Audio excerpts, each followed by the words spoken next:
I'm Paul Gorman, and I'm the producer of Broken Frame. Filmmaking has given me incredible highs and abysmal lows. My biggest challenge and disappointment came with Broken Frame, which took me 22 years to complete, but completed I just did. As a result, the actors have never seen it, but that's about to change. Not only will they see themselves as they were a little more than 2 decades ago, but I will have fulfilled my commitment to complete the film and provide them with a copy. It's what I promised them and what they deserve. I'm just sorry that it's taken so long. Now, let me explain why it's taken so long and what's happened to me since then. Broken Frame was filmed over a 10-day period back in '88 when Reagan was running the show and was recorded on 3/4-inch videotape. The cast and production crew were volunteers consisting of the director George Turner and me. As far as I can remember, we never paid a dime for locations and borrowed the camera and lights from TCI, a public access TV station in Seattle. I don't think the production costs were more than $500, with most of it probably spent on catering. Not only was I the chef, I was also producer, location manager, director of photography, grip, gaffer, sound operator, cameraman, production manager, and nanny. That's right, nanny.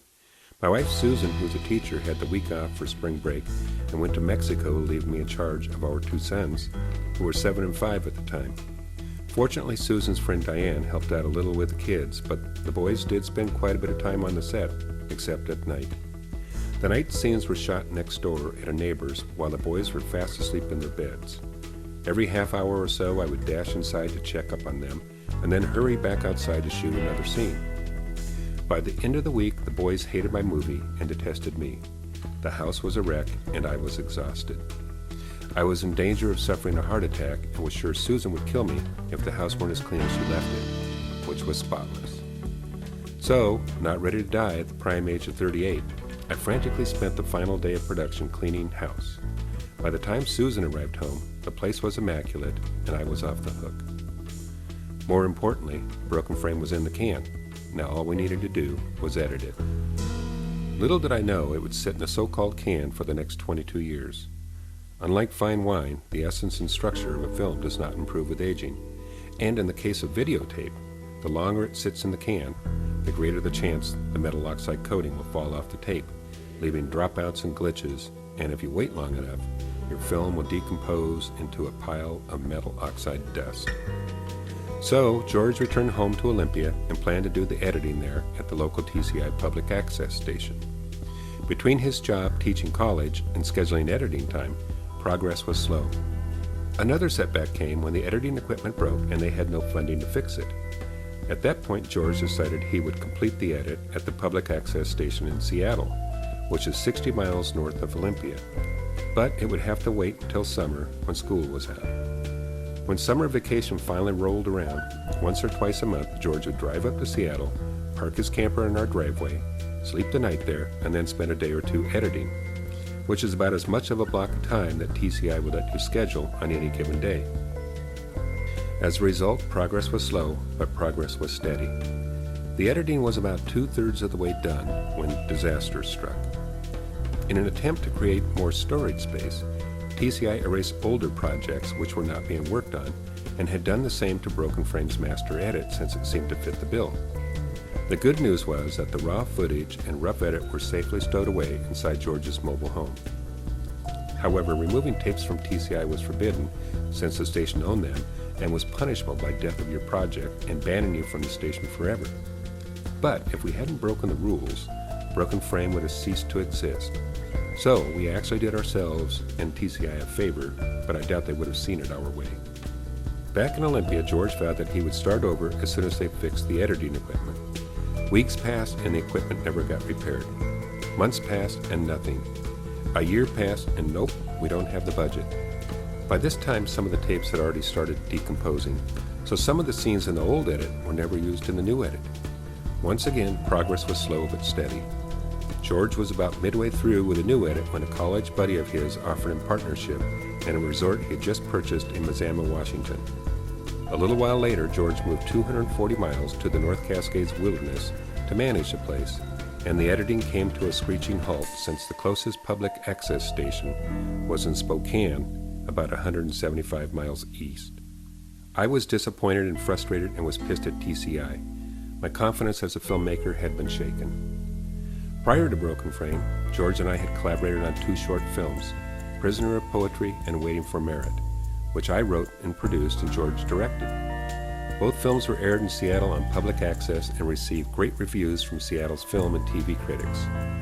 Not only did the positive feedback bolster my confidence, but I suddenly felt like I had superhuman powers and could do anything, including making a feature-length movie with a 2-man crew. It was crazy and it was intoxicating. The best drug in the world. I wanted more, and when I found out I couldn't get more, I became depressed and withdrawn. I was addicted to filmmaking and had overdosed on it. After all, Hollywood was Goliath and I was David. So if I couldn't slay the giant, if I wanted to be successful, and if I wanted to get high, then I needed to embrace Goliath. A short time later, I enrolled in film school, which was a complete waste of my time and my mother's money, since I never got to make a film. The reason for this was because the program was underfunded and they only had money for 3 films, even though there were 10 students in the class. Something was fishy or somebody had screwed up the budget. It was another disappointment and blow to my confidence when I found out that my script was not one of the chosen. After graduation, I wasted the next several years of my life working on feature films, commercials, and training films. If you really wanted a meaning job, then work as a PA or a driver on a film set. You'll love having some egotistical jerk who's never written a script, made a short film, or gone to film school order you to fetch him a can of pop, throw away his garbage, or run him all over town so he can pick up some beer, pot, cigarettes, and condoms because the craft service girl has got the hots for him, and he's going to screw her in the Star Suites trailer at 6. And then we'll score some pot and get messed up. And then Jill the lead is having a party. You in, man?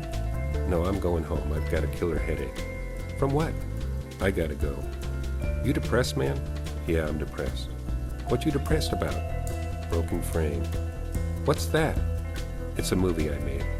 You made a movie? You really made a movie? Yeah, sure you made a movie, and you're working as a PA.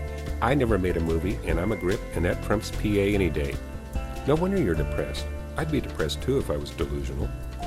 He was right. Who was I kidding? I wasn't a filmmaker, and I sure as hell wasn't a PA, transportation assistant, or anybody's gopher. I was a mechanical designer and had been for 15 years. I wanted my old job back, my life back, and my wife and kids back. I wanted to go home. Home where I could be me, and home where I could sleep and where I was loved. Home. So I broke off my affair with Goliath and went home, and haven't regretted it one bit. A short time later, I gladly returned to my old line of work and was successful and appreciated, but I still had my heart in filmmaking and continued writing feature-length scripts and converted 3 of those into stage plays, producing them at the Seattle Fringe Festival. My writing improved and gradually my confidence came back. Finally, in 1997, I made a trailer for one of my feature-length scripts, The Last Mirage, a futuristic rock and roll adventure, and took it to the Cannes Film Festival where I screened it in hopes of finding a backer. A French distributor expressed interest in it and became very excited when I told him that a Seattle guitar god's brother, who never was, would be in it. He said French people love Seattle's guitar god. You give me his brother, and I will give you friends. When I got home, I phoned Never Was, rousing him out of bed at 5 p.m., and he agreed to give me France. I said a letter of intent will suffice, but the following day, longtime Seattle music promoter Floyd Barkley called and said I needed to pay Never Was $5,000 as a sign of good faith. I didn't have $5,000, which would have been a bargain for France. And even if I did, Never Was had a reputation as a substance abuser, and I knew Floyd, and he was a self-admitted alcoholic, so there was no way I was going to fork over 1 cent to those charlatans. About this time, George contacted me and said he was too busy managing the resort to finish the edit and asked me if I would do it. I said, okay. So we arranged a time for him to drop them off at my place, which he did. I was busy with my job, my scripts, and my family, so the tapes sat around for a year or 2, but from time to time they nagged at me. Finally, around 2000, I dropped by TCI to see about booking some edit time. To my shock, I learned they had replaced all of the old 3/4-inch decks with DV and mini DV equipment. I called the film equipment rental houses in Seattle and invariably got the same answer. Try such and such. I already tried them. They said to try you. Well, I'm sorry then because I don't know who has one. Why don't you try eBay? So I tried eBay and sure enough they had several. But they couldn't guarantee they worked. Should I take a chance? Did I feel lucky? Not really. The only thing I'd ever won in my life was a free timeshare rental, but only if you go to their 3-hour in-your-face sales presentation. I didn't have $400 or $500 to waste on a piece of junk.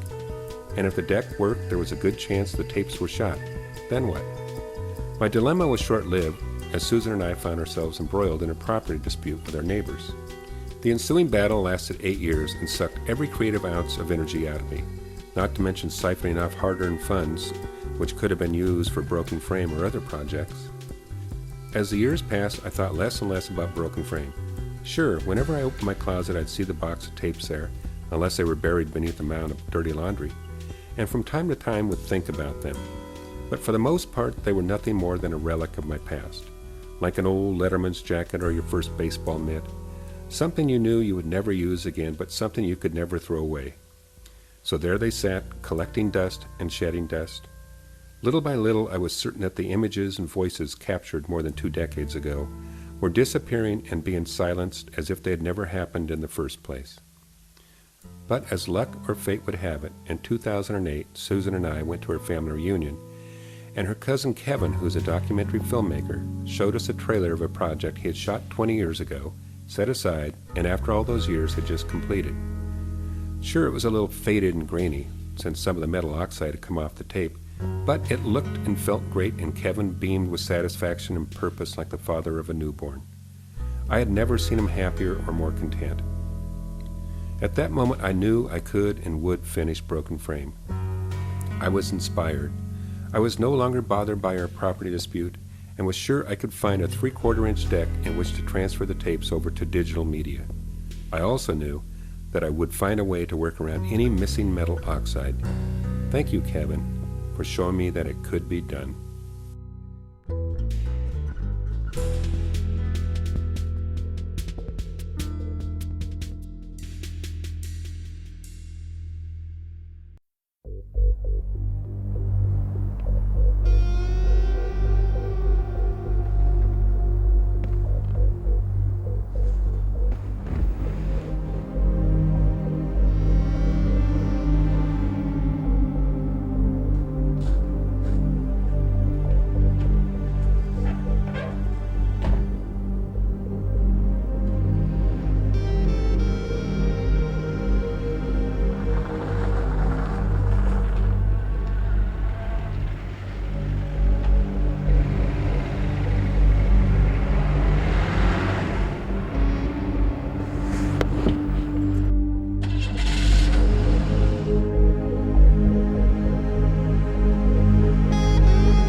I now move that all charges against him be dismissed.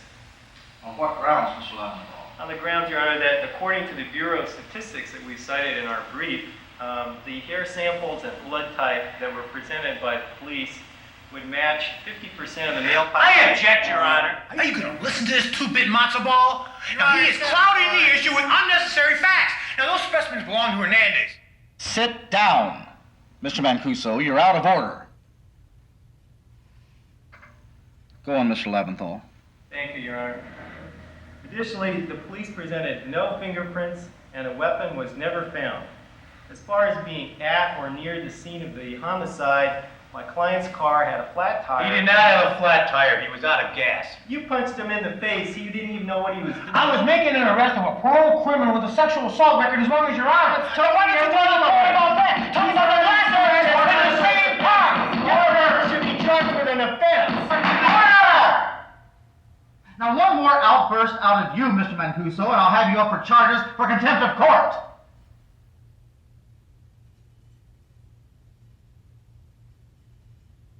Finish your rebuttal, Mr. Laventhal.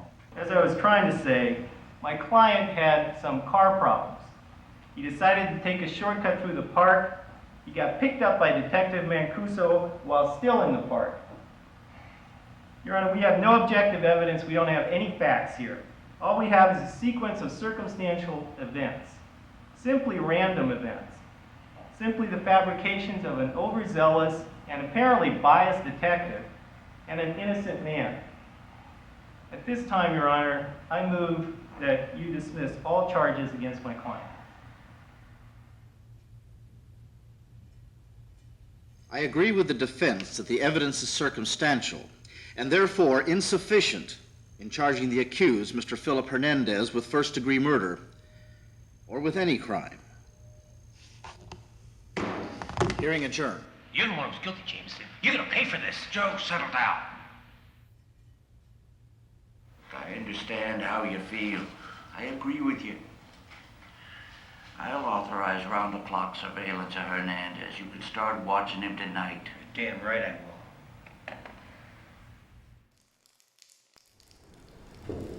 Hey Mancuso, where you been? Haven't seen you around for a couple of weeks. I'm wasting my time on this Hernandez thing. Oh yeah, how's it going? Going? Hell, it's over. Over. That's right, over. Kaput. Finito. Judge Jameson let the monkey out of the cage. Acquittal? The evidence, man. You said it was rock solid. Right, it was solid. A greased monkey couldn't have slipped out of this one. Maybe he's innocent. Wrong. Wrong. Wrong. It's all right here. Hair, blood type, carpet fibers. The guy was guilty. You know what Jameson said? You know what that candy ass says? He says it's all circumstantial. That those things could belong to 25% of the population. Can you believe it? A quarter of the people of this country knew all three women. Well, I sure the hell can't believe it. I'll tell you who's guilty. Judge Jameson's guilty. It just doesn't make any sense. We do our job, we get our man, work our butts off trying to pile evidence against them, and what do? They tell us it's obviously a case of mistaken identity. They say everyone's got a devil. Well, that's real bright, Willie. Well, I've never seen anyone as ugly as you. Justice. There ain't no damn animal. Maybe you'll slip up. If he so much as sneezes, I'll nail him. I'm sorry, Willie. I didn't mean to get down on you. It's this Hernandez thing and working nights. That's all right. And maybe you should cash in some of those stocks of yours and take your wife on a cruise to Saint somewhere. Hey, Stud. Where'd you get the Fredericks? Huh? The shorts, man, the shorts. They look like something from Fredericks of Hollywood. They were a gift. Sure. From some damsel in undress, I suppose. Yeah, sometimes makes you wish you weren't married, doesn't it, Mancuso? Your wife ever get you anything like that, Mancuso? No. Not lately. Hey, how much is that stock of yours worth? Somewhere around $500,000. Man, what a guy could do with that sort of money, huh? Yeah. Will you get this? Joe's sister lends him $5,000, and he invested in some genetics outfit. It goes through the ceiling. Can you believe it, man? Right off the Dow Jones. Some guys got the touch. Yeah, this is the only investment I've ever made that's grown. Yeah, I guess I got lucky. Hey, man, whatever you got, you are.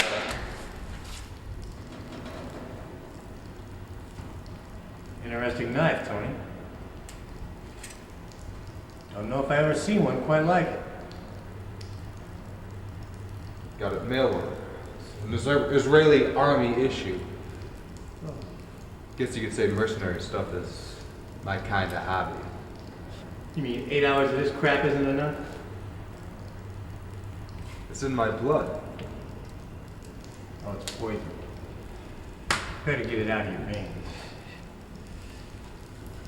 Well, I'm on duty in 10 minutes. Chief wants around-the-clock surveillance on Hernandez. I'll see you guys tomorrow. All right. What do you say we catch an early flick? How about Oliver Stone, baby? Platoon. Oh man, I saw that as a piece of garbage. Trust me. Stallone's new movie. That's all right. I agree with Mancuso. You gotta get that Bramble junk out of your head.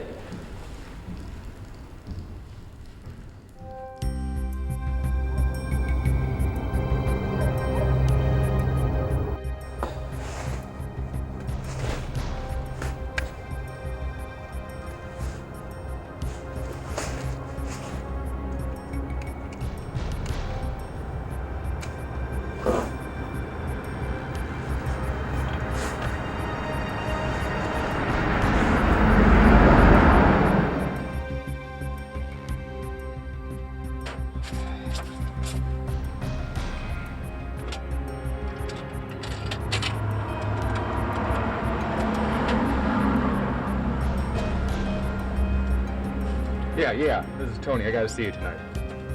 I know, that'll be too late. I gotta see a lady at that time. Hey, why don't you meet me at the Coliseum for the early show? Yeah, I'll see you there.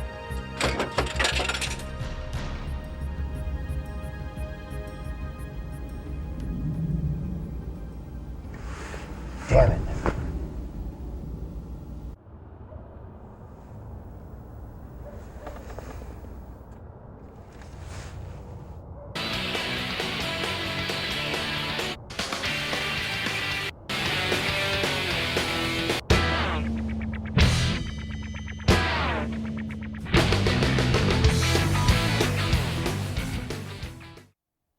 Hey baby, how you doing?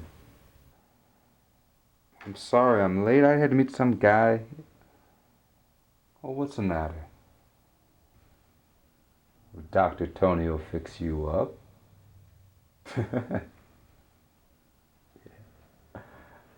I'll be right over. Bye. You are a sweet talker, Tony.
Oh, how's our boy doing? Nothing. The only thing he did all night was buy a pack of Tums. Poor fellow must have got a bad burrito, huh? So did I.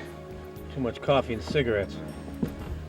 You know, I'll be glad as hell when I get back on days and can start living like a human being again. Do you realize I haven't seen my wife or a movie in 6 months? Yeah, I saw one last night. Delta Force. You mean Delta Farce? It's not a movie, it's a cartoon. How do you know? Because I was in now, and it was nothing like that crap. I seen guys walking around on stumps, others with their brains shot out. And then there were those who were so shot up that the only way you can pick them up was with a water vac. It wasn't a game. I'm telling you, it wasn't a game. Even the toughest guys pissed their pants. It makes what we do look like Sesame Street. Yeah, sure. I'll see you later, huh?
Hey, what's wrong? I didn't hear you come in. I'm a cop. I wear gumshoes. Yeah, well, don't ever do that again. Hey, is that any way to treat Big Joe? When you sneak up on someone, yeah. Why are you so jumpy? Who says I'm jumpy? If it's Hernandez, don't worry. His ass is as covered as thick fog. Joe, not now. Not now? When? What the hell's going on? What's wrong? Just let go of me. I've got to get to work. Go ahead and go. I've got needs too, you know. Did you ever think of that? I'm not. That would take some time. It might give you a wrinkle or, heaven forbid, a gray hair. And that would ruin your image, wouldn't it, babe? You're jealous, aren't you? You're really jealous. Just look at yourself. If you really cared about me, you'd take a little bit better care of yourself. And look at this place. It's a mess. I've got to get to work. You're making me late.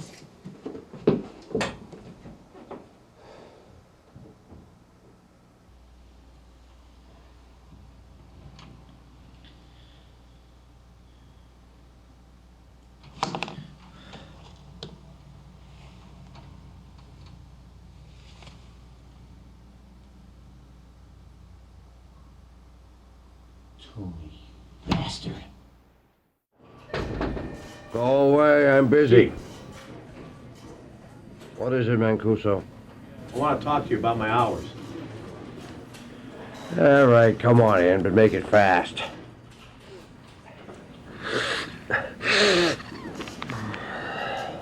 See this mess? I've been trying to get caught up.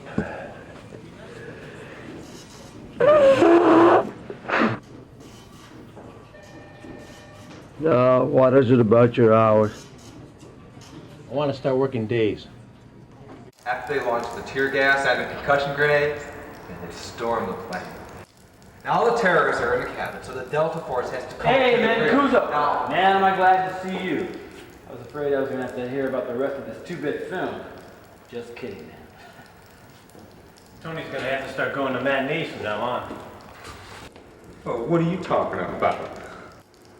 Chief's putting me on days starting tomorrow. And you're taking my place. What sort of joke you trying to pull here? Check it out with the chief if you don't believe me. Yeah, you bet your ass I will. Poor kid. I wasn't joking. Tonight's my last night. Say, Willie, I wonder if you do me a favor. Like what? Cover me for a couple hours. Sure, man, Kuzo. No problem.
What are you doing back? And I thought you had more class than that. What are you talking about? Don't play dumb with me. You know what I'm talking about. No, I don't. Well, since your memory is so short, I'll refresh it. I'm talking about that little affair that you and Tony are having. Tony just stopped by to check up on me. Don't lie to me, Colleen. I'm a cop. I have it right here on film. Now, do I need to get it developed? You should tell him not to leave his personal belongings under the bed. You have no right to pry into my personal life. Personal life? Is that what you call it? I call it something else. I call it being a slut.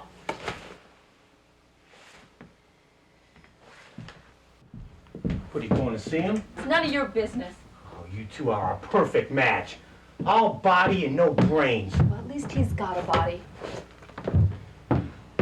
Well, you better get it out tonight, because tomorrow he'll be working. Slut!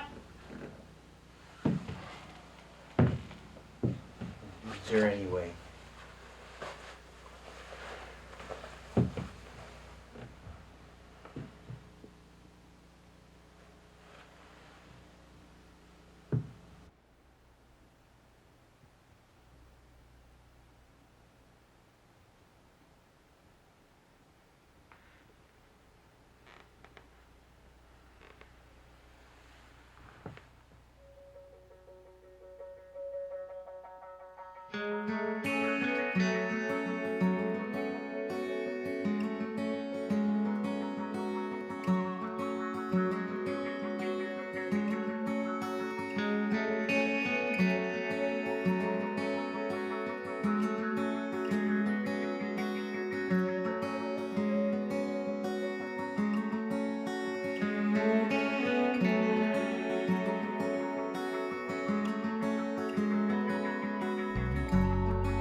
It's about time, buddy. We were beginning to wonder about you. Yeah, now we can start wondering about you. Go on, kiss the bride. Hi, Willie. Good to see you.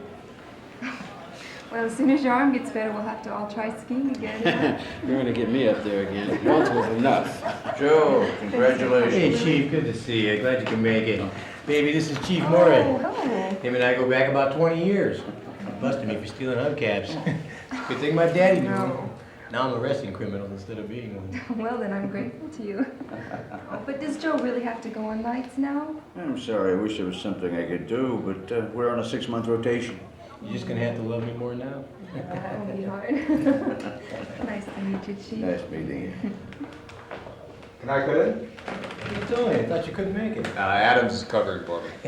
Tony, this is my wife, Colleen. Tony Lyons. He's a new kid on the block. Nice to meet you. Hey, Joe, she's more beautiful than you said she was. Thank you. What is this, the Mutual Admiration Society? You got good taste, Mancuso. Joe, what did you say that for? Oh, I didn't like the way he was looking at you. He's just being polite. Thinking a snake. Oh, come on, Joe. You have nothing to worry about. You're the one I love. How's my favorite brother and sister-in-law doing? Hey, sis. Say, thanks for doing all this. Oh, it's the least I can do after all you've done for me. Isn't she sweet? Look, I have something. Oh, go on, sis. Come on. Fine, you can use it. Maybe invest it. What is it, Joe? A check for $5,000.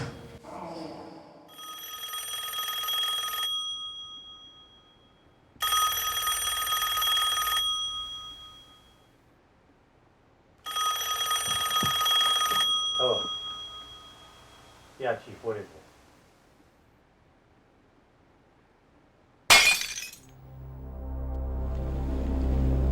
Hold on.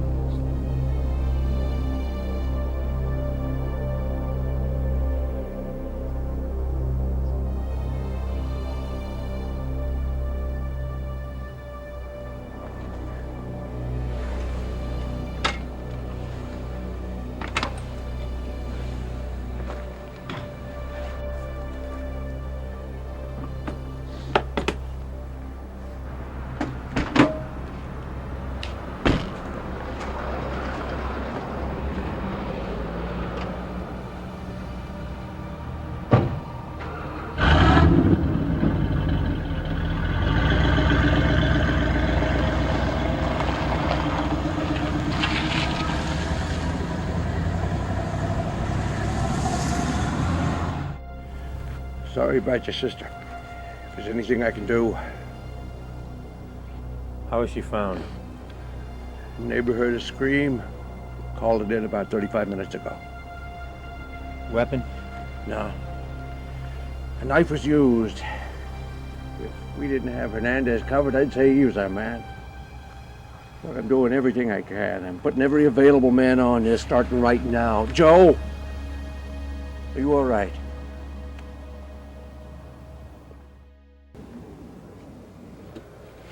Wake up, you son of a bitch! Wake up! Where is he? Where is the bastard? Huh? What are you talking about? Hernandez. Who else? In his house, in his car. His car's gone. I don't know. Maybe I fell asleep. You did fall asleep, you bastard. Now where is he? Look, maybe he went out for a bite to eat. No. There's been another homicide. Who? His sister. Hey! Where you going? To get me a guilty man.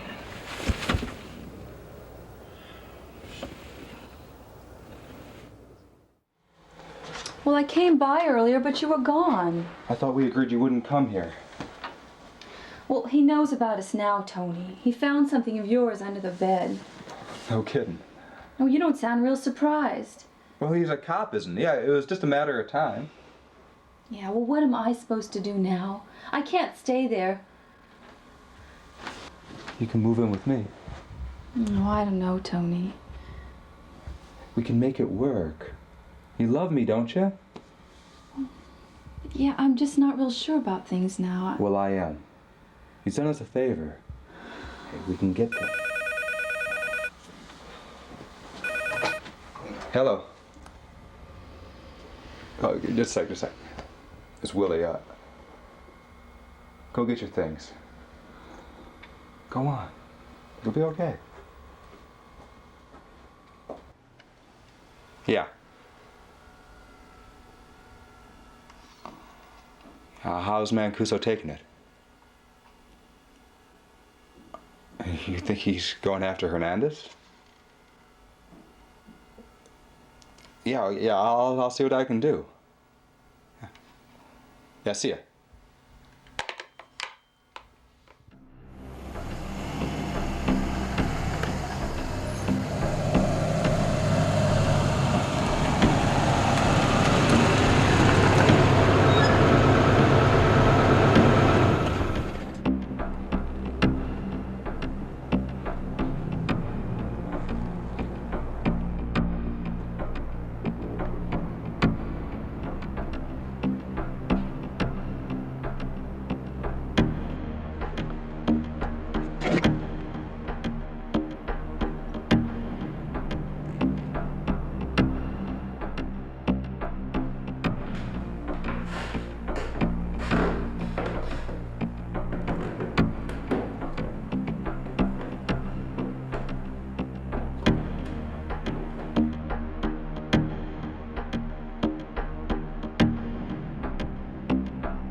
like for any transaction she may have made, any debts. Chief Moore here. Yes, Your Honor. What can I do for you? Are you positive? Yes, sir. We will be right over.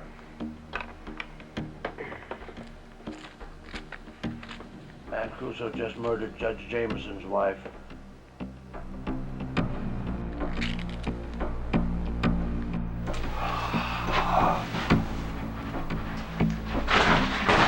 Tony? Yeah, I'm in here. Hi. He wasn't at home. Yeah, I know. How do you know? Remember that call I got from Willie? Mm-hmm.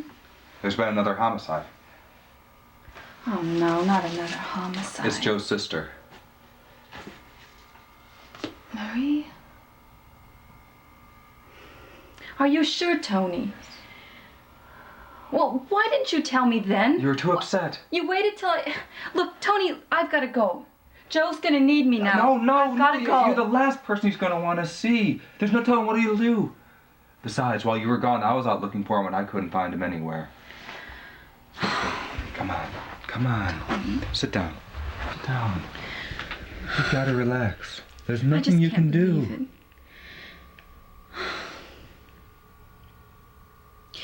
God, poor Joe.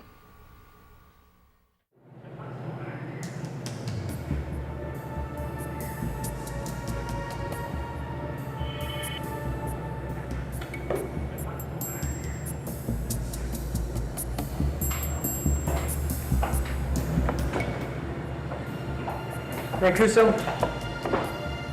you're under arrest. It's a bad time for a joke. No joke, Mancuso. You're under arrest for murder. Murder?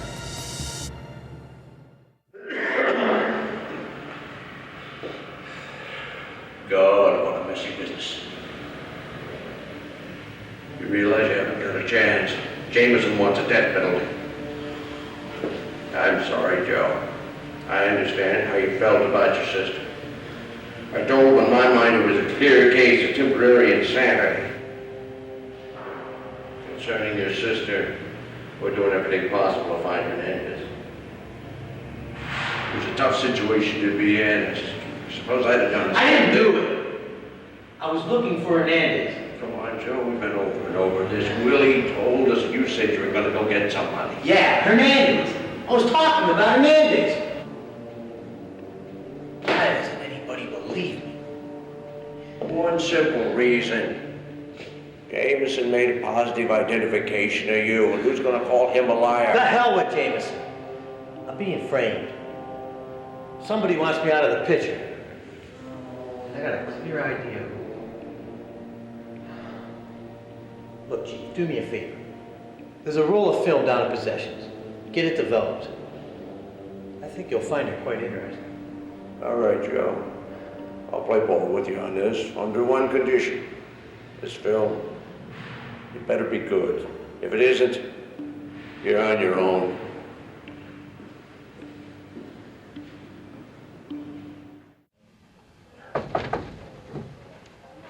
Here's the film you want to develop, Chief.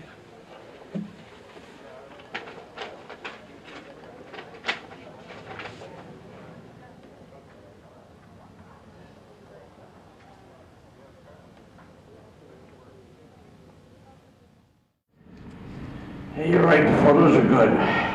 But I need more than that. And all the homicides were committed with the same knife, right? Not a butcher knife, not a switchblade, but a commando knife. What are you saying? I'm saying that Tony had an Israeli commando knife in his locker. 4, 16, 36.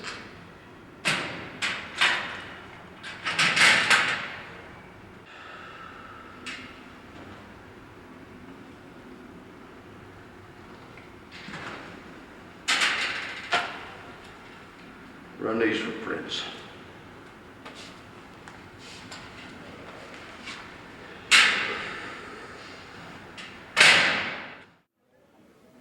Looks like you might be telling the truth.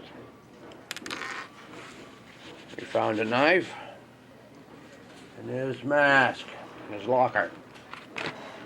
Look like anybody you know. Yeah. Me. Sent the stuff over to the lab already, waiting for the reports right now.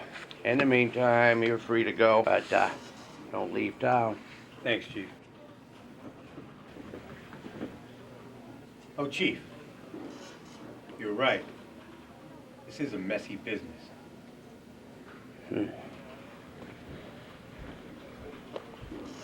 Go over to the lab and get those reports right now.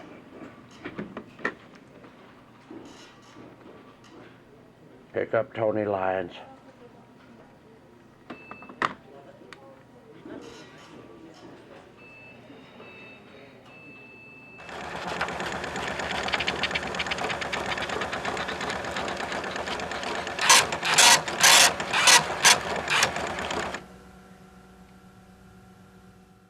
Tony, why do you have all those Rambo posters on your wall? Would you rather I had pinups instead? I mean, what's the matter with them?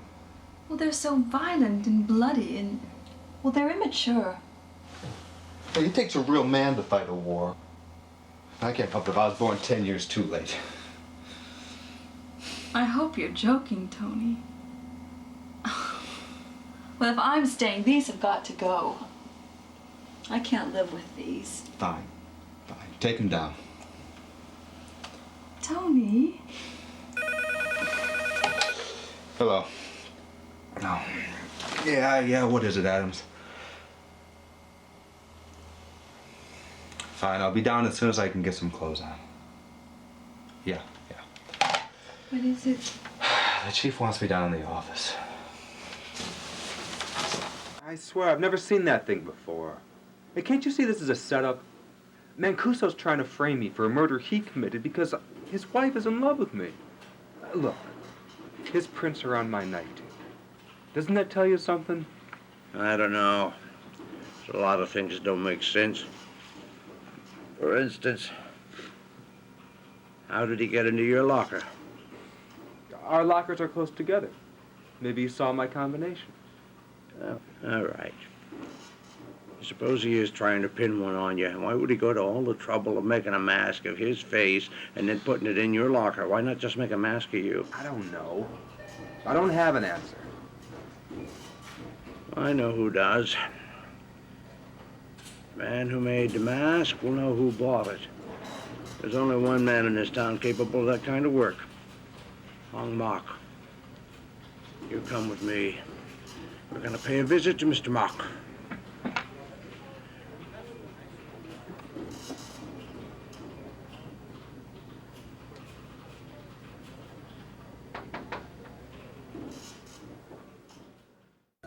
Mr. Mok, have you ever seen this man before?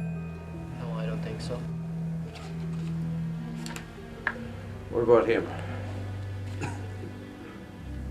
I think he's the one who had me make masks of himself.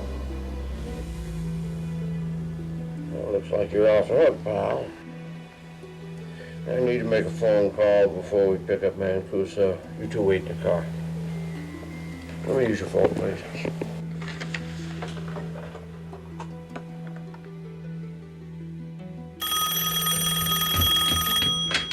Mancuso? Yeah, Chief, what is it? I was just gonna take a shower.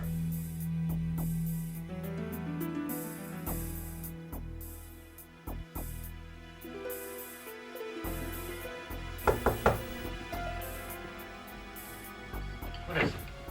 You're under arrest, Mancuso. What's the charge this time? Stealing hubcaps? Homicide. I thought we cleared all that up. Tony and I did. That's why we're here.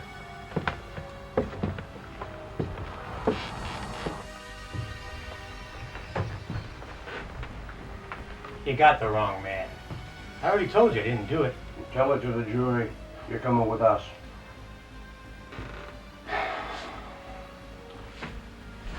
All right. At least let me get my coat. Can't go like this. Where is it? In the bedroom. Adams, get his coat for him. Here, sit down.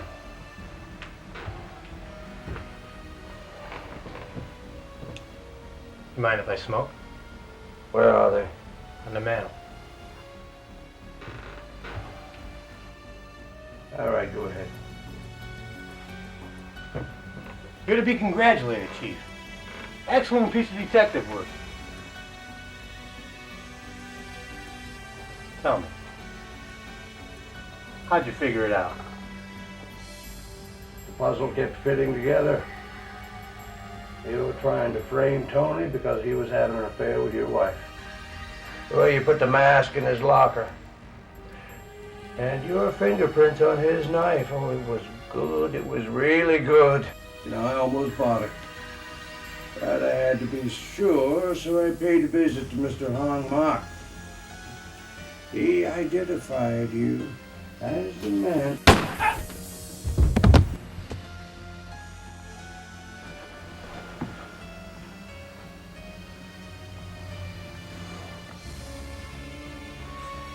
He's dead.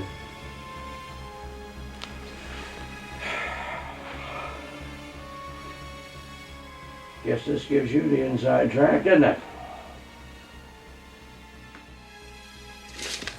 No. Hi. Well, what do you think? I've got some bad news. Maybe you What should is sit it? down. Did they find Hernandez?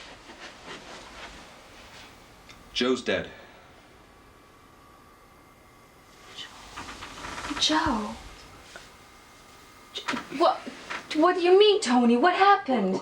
Well, how? Hernandez? No. Tell me, what happened? The chief shot him. Joe pulled his gun. Chief? I saw it happen. The chief shot Joe? Listen, last night, after Joe's sister was murdered, he took off. Everyone thought he was going after Hernandez. Then Judge Jameson called. His wife was murdered. He identified Joe as the assailant. No. Joe blamed Jameson for letting Hernandez off. No, Joe wouldn't do that. Jameson identified him. I'm sorry, Colleen. I am sorry. No. Tony, I just want to be alone now. Please, Tony. Please. Fine.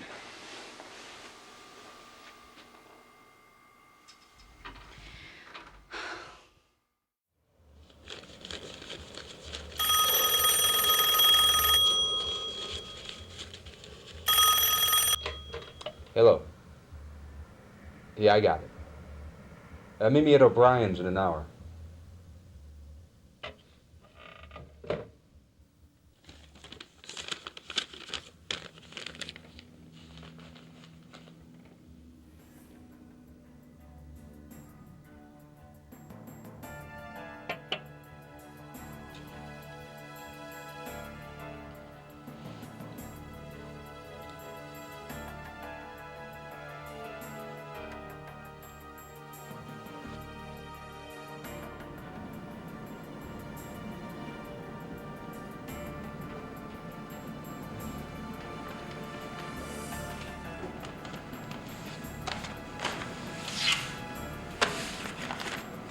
I don't want to see you again. You look too much like someone I know.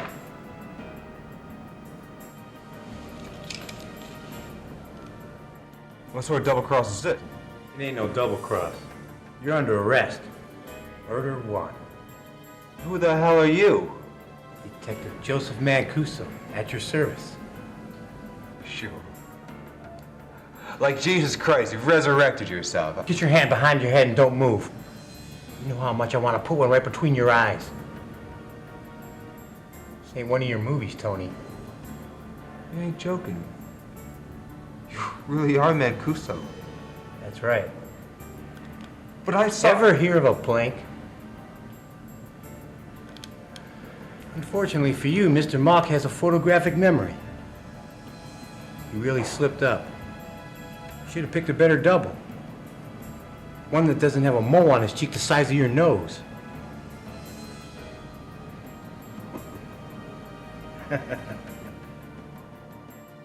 He confessed to the Hernandez killings, too. He had a real scam going. He'd put the make on some rich, single woman. When she was hooked, He'd tell her he needed $500,000 in unmarked bills for an undercover operation. She'd get her money back in just a few days. When he had the cash, he'd kill her and pin it on someone else. Being a cop, it was easy for him. He'd steal the samples of blood and hair from the police lab, leave it at the scene of the crime. Your case was a little different, though. The biggest obstacle between him and your stock was you. So he decided to commit another murder and pin it on you. The state would do the rest. After all, you don't go around murdering a judge's wife and expect to get probation. How about the money? What did he do with the money? Something really unusual. He was funding an undercover mercenary operation in some Caribbean island. And we've already told the FBI they're making arrests. And to think he almost got away with it. Now that's frightening. Very frightening. Oh, by the way, Hernandez finally turned up. He was at work. He started a new job. Good for him. You want to hear about your wife? No thanks. Can't say I blame you. Your old job's available when you come back, if you want to come back. No. I just think I'll cash in some of my stocks and go lay on a beach somewhere.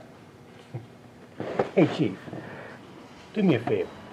If you see Willie, tell him I'm sorry for me, will you? Tell him I've done my share of napping on the job, too.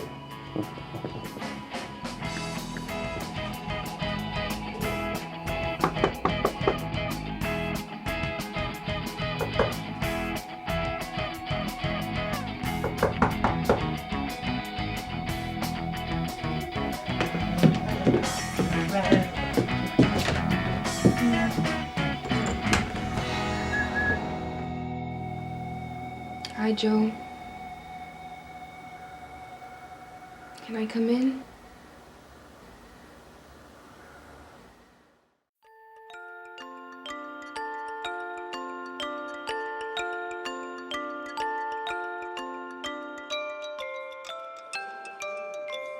So I had a screening party and invited George and the cast and some friends to see Broken Frame.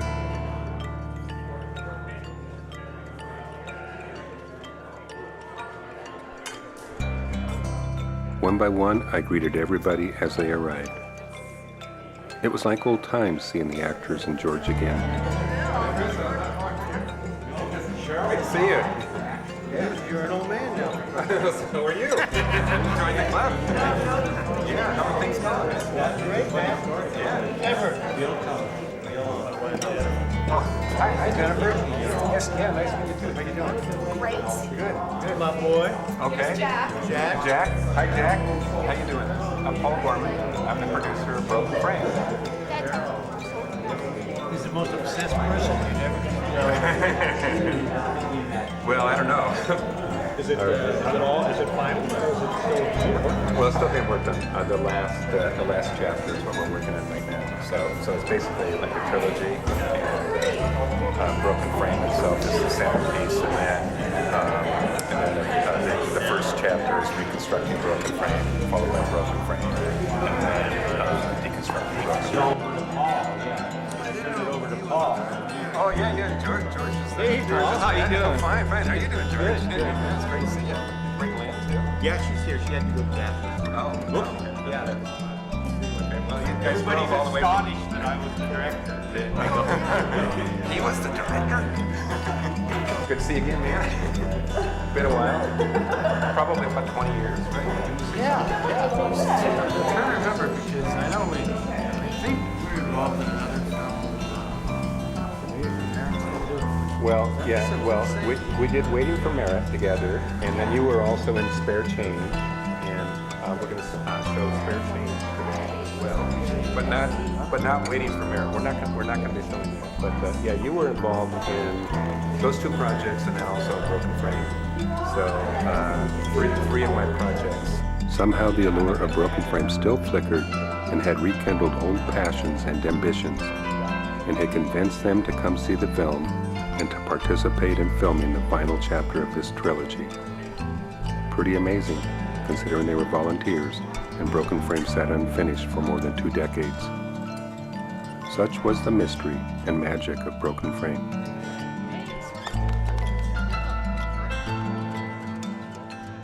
We reminisced a bit, and then everybody entered the theater and took their seats.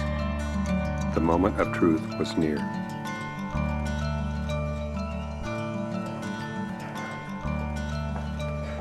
Would Broken Frame live up to my promises? Would it tantalize and titillate the audience and the dreams and the passions of the actors and me? Or would it be a 22-year waste of time? We would soon know the answer. Suddenly, the house lights dimmed, and a single beam of light investigated me. It was time to start talking, or else. Anyway, well, thank you very much for coming, everybody, and welcome to the world premiere of Broken Frame. That's about all I can remember, other than being glad when my speech was finally done.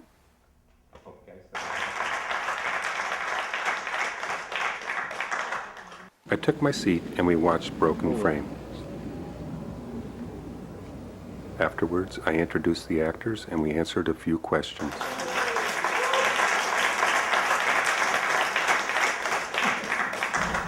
And Susan Gorman.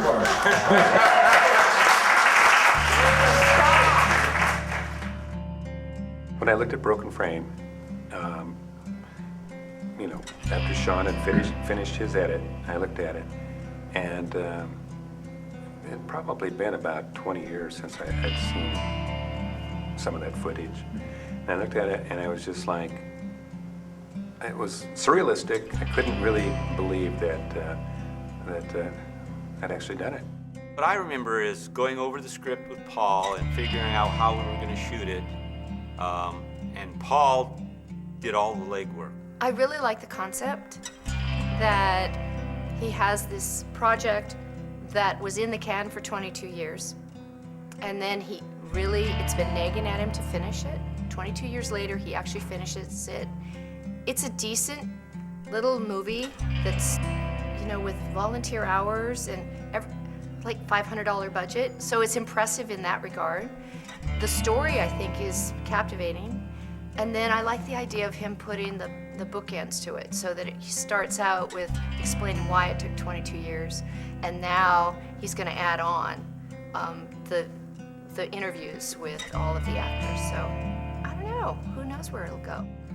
I remember Paul being just totally obsessed. We got to do it again. We got to do one more thing. He called me up. I think it was over, and now we got to do this. And he was very. He pushed his way into a lot of situations, to get things done. I think we did a scene in the county jail or something like that. It seemed like I remember a jail. Yeah. But to tell you the truth, it was many lifetimes ago. The only thing I really remember about shooting was one night we were shooting a night scene and we were on a residential street and we had like this huge floodlight blasted out, and one of the people who lived on that block, it was a guy, matter of fact, I think the light was shining through his window and he came out and he read us the riot act. We made contact and I was asked if I would like to come in and at least look at the script and read, involved with it, and everything just flowed from there on in. I do remember some rather long nights and then a couple of fairly long days. He did a very good job of letting us know what he wanted and then getting out of the way, which is a gift for a director. Well, as far as the low-budget part of it goes, there was no catering. For the first day of shooting, I was having an ongoing problem with allergies and just drainage. You couldn't dump it, couldn't stop it. So I said, okay, this character, I got to deal with it constantly, so let's just make it part of the act. I hadn't met any of them before we did this production, and we all sort of went our own way. Sound and film quality wasn't great, but we were filming on videotape 22 years ago. It's a lot better than I expected. Very happy, Could have been horrible. But it wasn't. But it wasn't. It was actually pretty good. I was pleasantly surprised. I always felt bad that I never finished the edit because everybody put in so much work.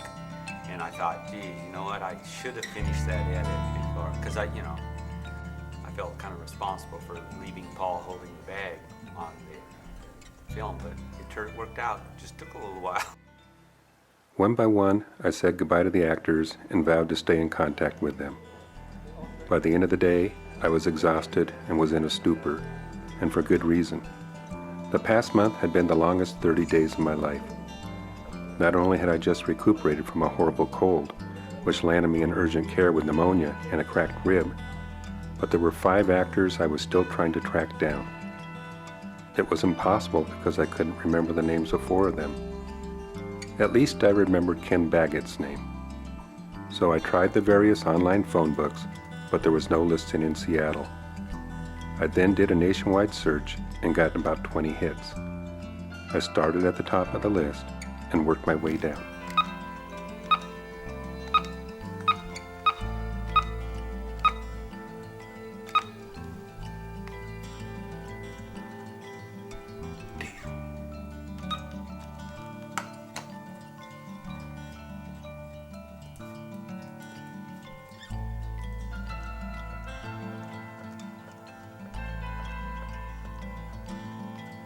I can't remember how many phone calls I made, but I finally came across the name of a Dorothy Baggett in Michigan.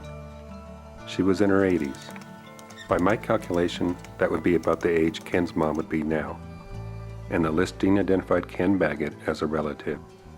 I dialed the number, and a soft-spoken woman answered. Is this Mrs. Baggett? Yes, my name is Paul Gorman. I'm calling from Seattle, Washington, and I'm trying to locate a Ken Baggett who used to live there. Do you know him?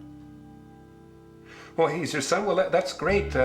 He acted in a movie I shot 22 years ago, and I've just completed it, and I'd like to contact him. Do you know how I can reach him? He's dead? He died? Oh, I'm sorry to hear that, Mrs. Baggett. When did he die?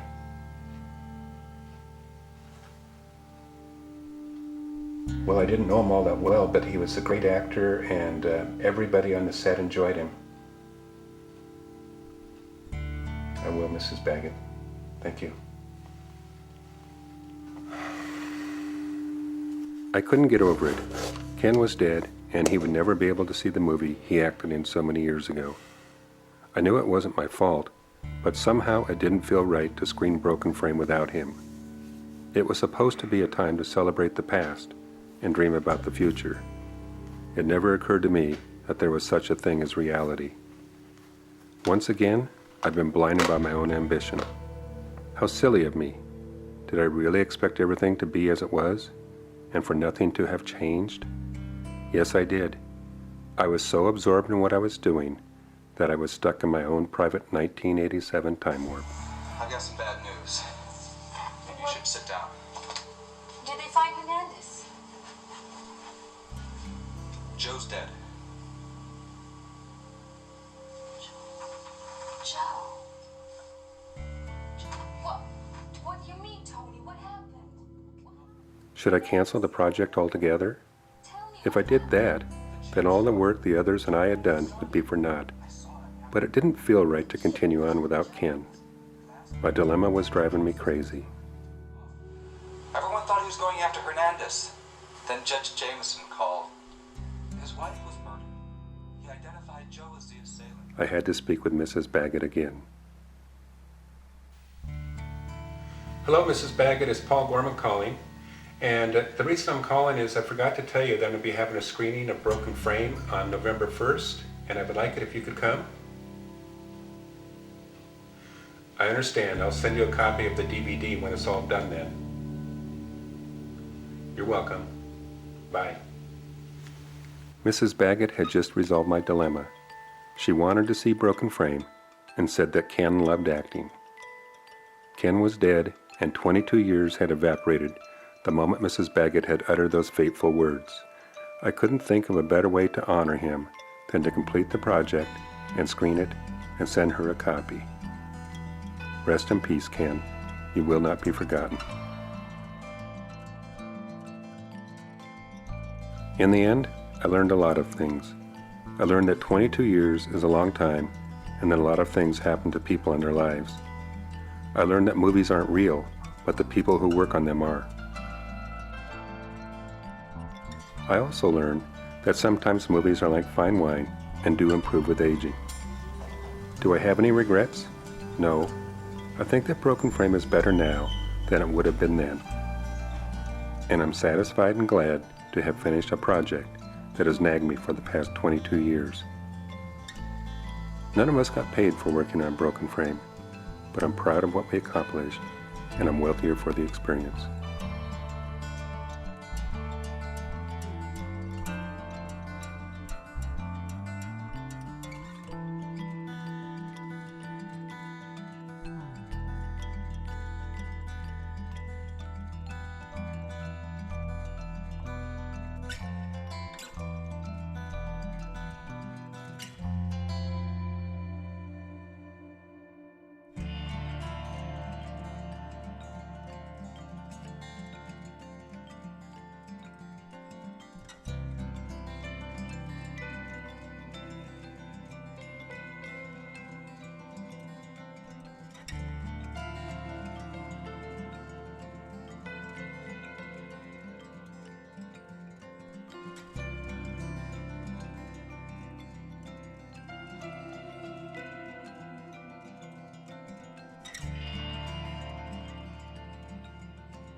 Okay, well, my name is George Turner. I directed it. Oh, okay. Hi, I'm Paul Gorman. I'm the producer of Broken Frame. I'm Charlie Russo, and I play a detective.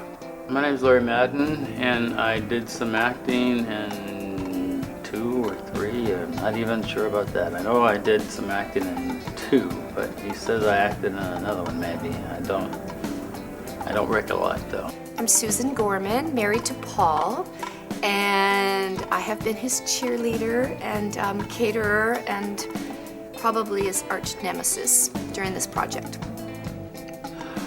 My name is Morgan Armstrong, and in Broken Frame I played the chief of detectives, Chief Riley.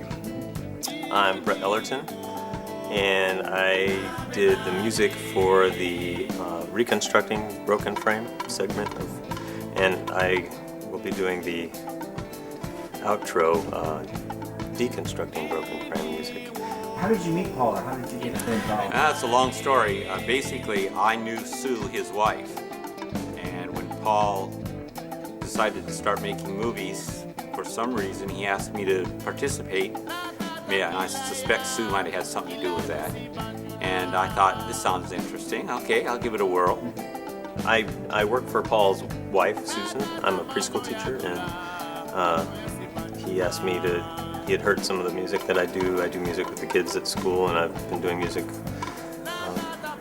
for most of my life. And he asked me, he liked the music I had done, and he thought it would work with his film. And it was a good experience to work with this piece. Where did you first meet Paul, or do you remember how? I don't remember, probably through other acting friends who he was looking for somebody, you know.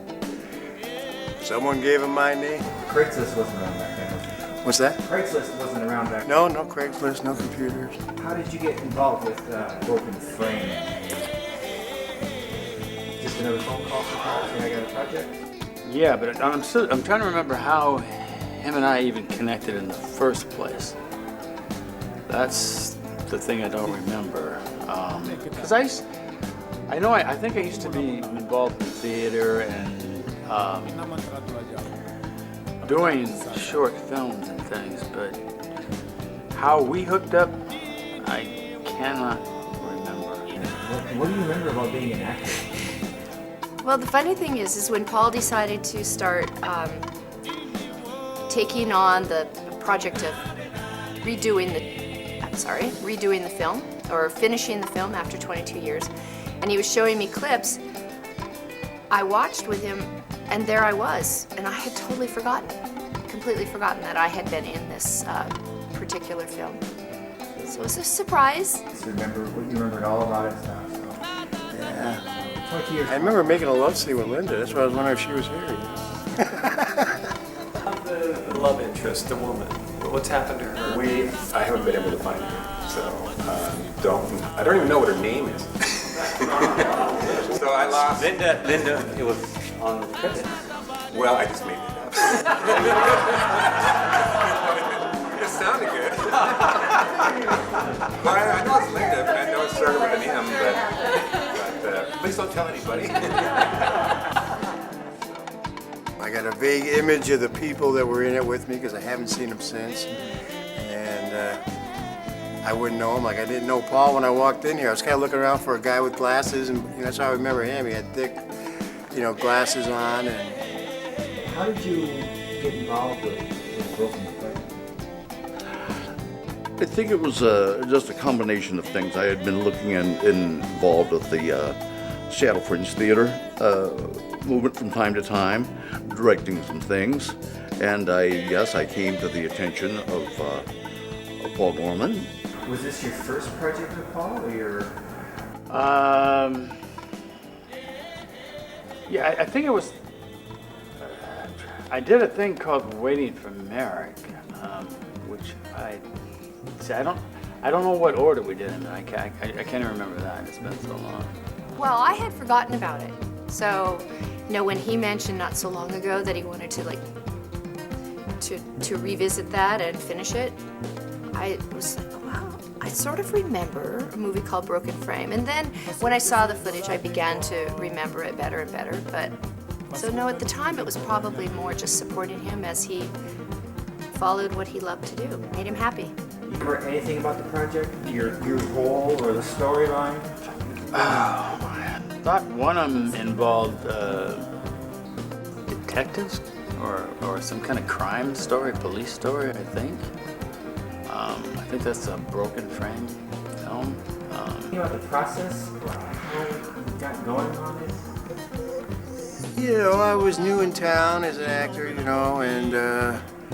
so it was the first film thing, the only film thing, first film thing I did. Yeah, I had taken a class at Evergreen on theater class, and I'd done a little directing of a stage play as part of the class, but that was it. And Paul and I had done a couple of shorts before this, video shorts, and I directed those, so this was just the next step.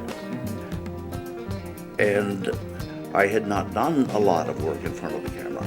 I considered it to be something I needed to know, and so I looked at this as a chance to learn. And I had done a couple of other projects and had, in those days, videotapes of that work. And I think I had made, for myself anyway, by the time we got to shooting Broken Frame, I was making significant strides as an actor in front of the camera. But I decided, well, if I'm going to make a living as an actor, we got to do, go to LA. I'm not the theater person that Seattle wants. I'm not a song and dance man. They don't do a lot of, real things.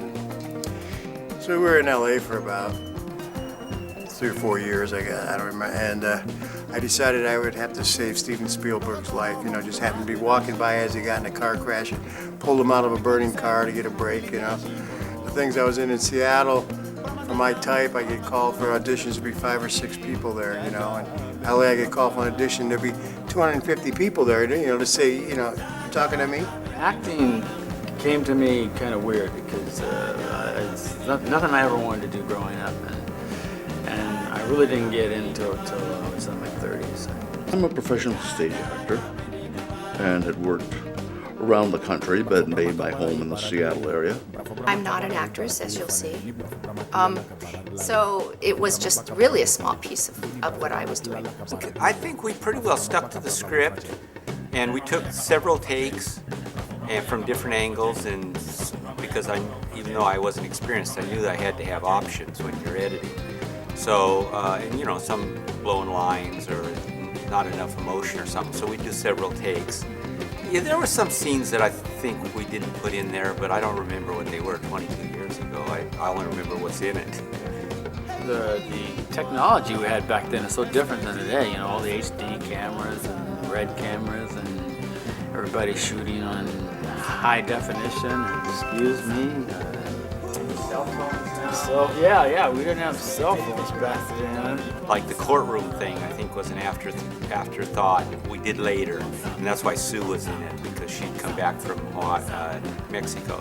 So we'd call the actors back to do a scene or something, one shot, or I remember a couple times just a real quick shot, a non-speaking part or something. But most of it was done in 10 days because we were using the equipment from TCI, and there was a limited time you could keep it out at one time. So we had to get it all done in one shot because we knew if we didn't do it all in then rounding up all the actors, because if there was a week or two between shoots, that getting everybody's schedule together would have been impossible. So we had to compress it all into 10 days, which was actually I think a good thing for us to do, because it kept our momentum going.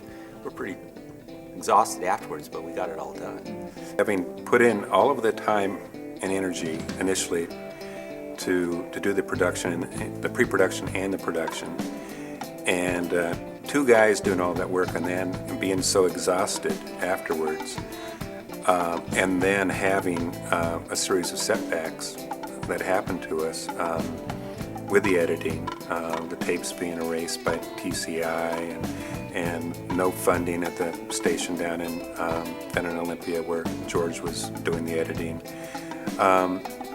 Those setbacks broke our concentration and our momentum. Well, deciding to finish it, I think, coincided with us completing a lawsuit or being close to finishing a lawsuit that had been going on for 8 years. And I really was happy to hear him say that he wanted to do something creative again.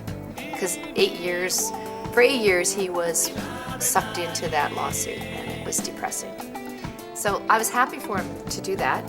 I didn't know where it would lead, but that didn't matter. It was just like, okay, he's happy, he's working and having fun. Yeah, I think so. I like doing music in varying contexts, and this was a good thing to do. And I like kind of ambient mood music, and so it works really well with film, I think. And that would be interesting if somebody is very persistent. Let me just turn this phone off. Excuse me, I'm very sorry.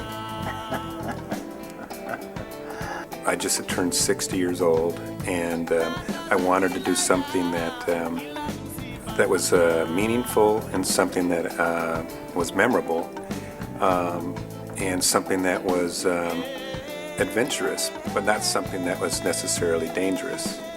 And doing the screening fulfilled all of that. Brought my little 9-year-old boy Jack, and I thought he'd get a kick out of seeing this. I don't have any expectations about it, Expectations, what do you expect to see as far as... Well, I don't know. I'm really kind of curious to see how it turned out. But you're happy with what you came up with? Oh yeah, very happy with what I came up with. And you've seen I actually haven't seen the final version of it yet, but I've seen most of it. So I have an idea of how it might work, but it'll be, I've never seen it on a big screen, and that'll be exciting to see. Paul was a good producer because he let me direct. He was happy to just run the camera or do the sound or the lights and let me direct, and not try and say, no, George, you got to do it this way. No, I think it looks better this way. He let me do it, and that was good. It made it fun. Otherwise, it would have been hard to have two directors. So he was a good producer. And I've done some 3 or 4 features where I've been in front of the camera and behind the camera. If I had to sit down and write a resume, how can that happen? I thought I just turned this thing on. I'm sorry, this is embarrassing. You take in consideration the equipment and the time and that's all volunteer and the budget. I thought it was pretty darn good. I'm so non-technical technical that I don't even know how to get this thing to vibrate. I don't know. I like my kid like this. You know, happy to be a part of it. Actually happy to see it. I think it's a good project. I have a good feeling about it. It makes you wish for those 22 years back. I enjoy making movies more than watching them, which is true. I really hate cell phones. I think that there is a message to filmmakers that it's a tough road, and you got to be dedicated, and that usually there's no quick jackpots or whatever, and I mean, not that they don't happen, but for the most part, it's perseverance, I think, that in the long run can win out for you.